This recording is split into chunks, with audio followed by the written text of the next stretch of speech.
Hello student,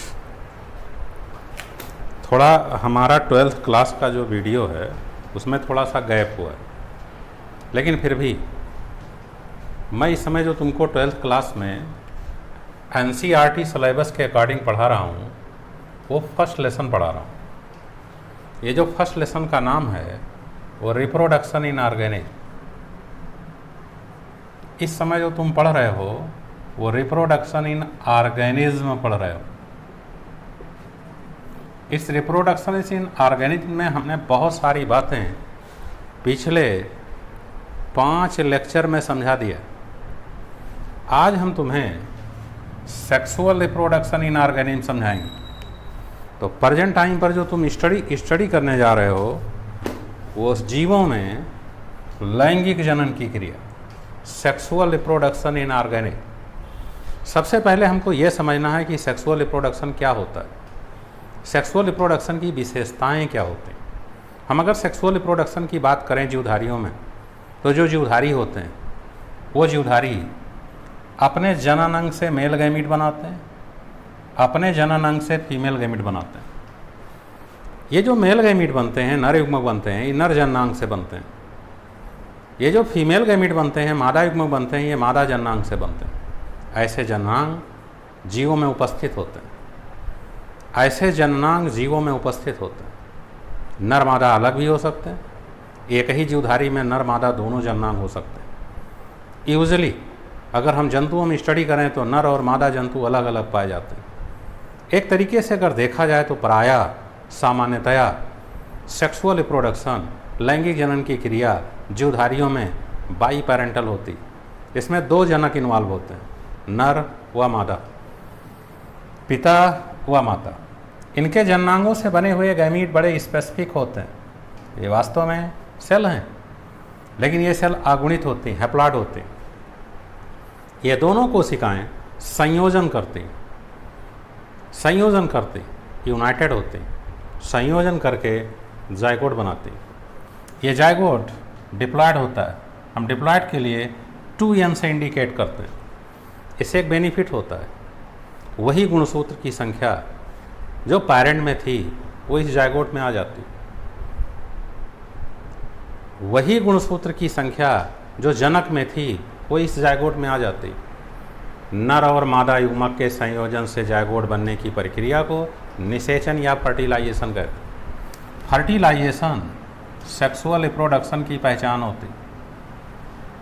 इस zygote से नए जीवधारी का विकास होता है, न्यू इंडिविजुअल फॉर्मेशन होता है, संतति बनती। इस तरीके से तुमने देखा कि नर युग्मक मादा युग्मक के संयोजन से निषेचन द्वारा जाइगोट बनते हैं। जाइगोट से नई संतति का विकास होता है। यानी लैंगिक जनन की क्रिया में नर व मादा युग्मक का संयोजन होता है, निषेचन की क्रिया संपन्न होती, जाइगोट का निर्माण होता है, नई संतति बनती। कुछ और विशेषताएं हैं सेक्सुअल रिप्रोडक्शन की। ये जो नई संतति बनती है वो अपने माता पिता से कुछ ना कुछ लक्षणों में भिन्नता प्रकट करती। ये भिन्नता क्यों प्रकट होती, हम इसको डिटेल करेंगे, लेकिन 12th क्लास में डिटेल करेंगे कि किसी भी जीवधारी में विभिन्नताएं क्यों आती। इस तरीके से तुमने समझ लिया कि सेक्सुअल रिप्रोडक्शन क्या है। अगर हम किसी जीवधारी को देखें तो उसका जो जीवन है, उस जीवन में 3 फेज होते हैं। जो पहला फेज होता है वो जुवेनाइल फेज होता है, जो दूसरा फेज होता है वो रिप्रोडक्टिव फेज होता है, जो तीसरा फेज होता है वो सेसेंट फेज होता है। यहाँ पर हमने लिखा जुवेनाइल फेज, तरुण अवस्था। पौधों में इसे वर्धी फेज कहते हैं, वेजिटेटिव फेज कहते हैं। रिप्रोडक्टिव फेज प्रजनन की अवस्था। सेसेंट फेज जीर्णावस्था।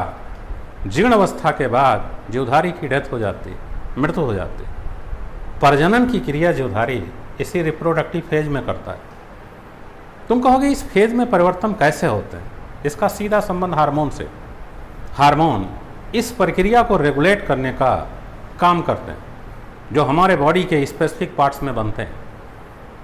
हमारे बॉडी की समस्त प्रकार की क्रियाओं को रेगुलेट करने में मदद करते हैं। जैसे अभी हम प्लांट की बात करते हैं, तमाम पौधे ऐसे हैं जो अपना जीवन 1 वर्ष में पूरा करते हैं। उसी में वो तरुण अवस्था में आते हैं, प्रजनन काल में आते हैं, जीर्ण होकर समाप्त हो जाते हैं। इन्हें एनुअल प्लांट कहते हैं। कुछ जीवधारी ऐसे हैं जो 2 वर्षों में अपने जीवन को पूरा करते हैं, जिसे बाइनियल प्लांट कहते हैं। यानी वो अपने जीवन को पूर्ण करने के लिए, इन तीनों फेज में आने के लिए 2 वर्ष का समय लेते हैं। हम इसे बाइनियल प्लांट कहते हैं, 2 वर्षीय पौधा कहते हैं। इस 1 वर्षीय, 2 वर्षीय एनुअल प्लांट और बाइनियल प्लांट में ये तीनों फेज, तीनों अवस्थाएं एकदम अलग अलग प्रदर्शित होती हैं, एक के बाद एक क्रमानुसार आती हैं। लेकिन कुछ पौधे परनियल्स होते हैं, बहुवर्षीय होते हैं, यानी उसमें अनेक वर्षों तक वो अपने जीवन को पूर्ण करते हैं। अगर अनेक वर्षों को में जीवन को पूर्ण करते हैं, जैसे आम का पौधा, तुमने देखा पहले तरुण है, फिर तरुण होने के बाद वो रिप्रोडक्टिव फेज में आया, मैच्योर हुआ, अब वो प्रजनन कर रहा है, हर वर्ष प्रजनन कर रहा है। तो 2 वर्ष के बीच में गैप बन रहा है। जो 2 वर्ष के बीच में गैप बन रहा है, तो क्या वो जुवेनाइल फेज है? क्या वो तरुण अवस्था है?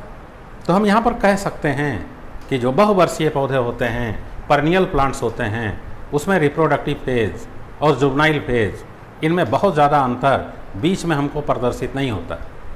मीनिंग यहाँ पर रिप्रोडक्टिव फेज में हैं, लेकिन साथ साथ में वो परिपक्व होते हुए भी बीच में गैप करते हैं, प्रजनन की क्रिया नहीं करते हैं। अगर प्रजनन की क्रिया नहीं करते हैं तो इसका मतलब ये नहीं है कि वो रिप्रोडक्टिव फेज में नहीं।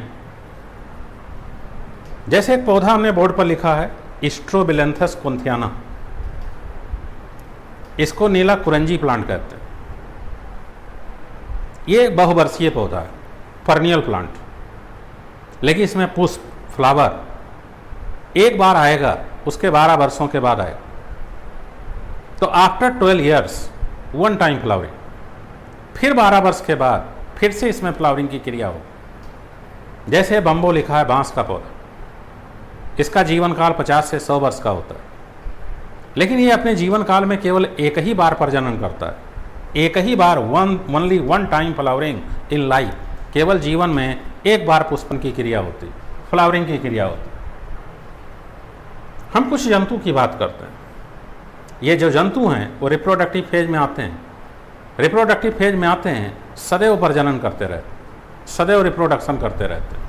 इन्हें कॉन्टिन्यूअस ब्रीडर कहते हैं, जैसे ह्यूमन। लेकिन डॉग है, बर्ड्स है, फ्रॉग है, लिजर्ड है, ये स्पेसिफिक सीजन में ब्रीड करते हैं। स्पेसिफिक सीजन में ही ये लैंगिक जनन की क्रिया को संपादित करके शिशुओं का निर्माण करते हैं। हम इनको सीजनल ब्रीडर्स कहते हैं। हम बात करते हैं अस्तनी वर्ग के जीव को।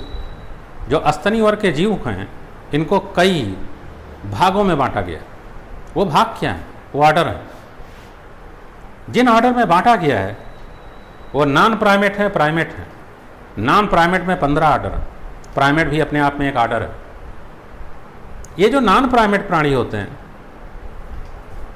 ये ब्रीडिंग सीजन में कपलेशन का रिक्वायरमेंट करते हैं, क्योंकि उसमें हार्मोनल चेंजिंग होती है। उस हार्मोनल चेंजिंग एक चक्र में पूर्ण होती है, जिसे वेस्ट्रस साइकिल कहते हैं। लेकिन जो प्राइमेट हैं, जिसमें बंदर आता है, मंकी, जिसमें ऐप आता है, लंगूर, जिसमें चिंपैंजी आता है, जिसमें ह्यूमन आता है, इनकी जो फीमेल है, इसमें मेनेस्ट्रुअल साइकिल पाई जाती है।